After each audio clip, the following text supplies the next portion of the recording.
नवाबाद लॻे पुराणे नवाबाद में घुसियल बरसातुनि सबबि मुतासिर थियल खुलियल आसमान हेठि बेयार और मददगार वेठल बेवा औरत मरहूम अली हसन महर जी घरवारी जी कंहिं बि मदद नाहे कई। हुन मीडिया सां ॻाल्हाईंदे चयो त मुंहिंजूं ॿ न्याणियूं जवान आहिनि जेके माज़ूरी वारी ज़िंदगी गुज़ारण ते मजबूर आहिनि, जॾहिं त ॿ पुट बि दरवेश आहिनि। हिन वक़्तु कंहिं बि वस वारे असांजी सार नाहे लधी सवाइ नवाबज़ादा ॼाम शबीर अली ख़ान जे असांखे टेंट ऐं कुझु राशन ॾिनो। हिन महांगाई जे दौर में गुरबत सबबि ज़िंदगी गुज़ारण मुश्किल थी पई आहे, करे असांखे घर में हिकु वेलो मानी पचंदी आहे ऐं कॾहिं असां बुखे पेट सुम्हंदा आहियूं, छाकाणि त घर में कुझु बि नाहे।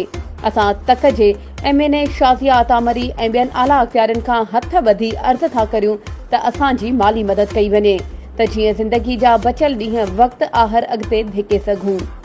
वधीक ख़बरुनि ऐं अपडेट्स जे लाइ असांजे चैनल खे सब्सक्राइब कयो ऐं हा, बेल आइकन खे प्रेस करणु न विसारिजो त जीअं असांजी हर नई अचण वारी वीडियो तव्हां ताईं पहुची सघे।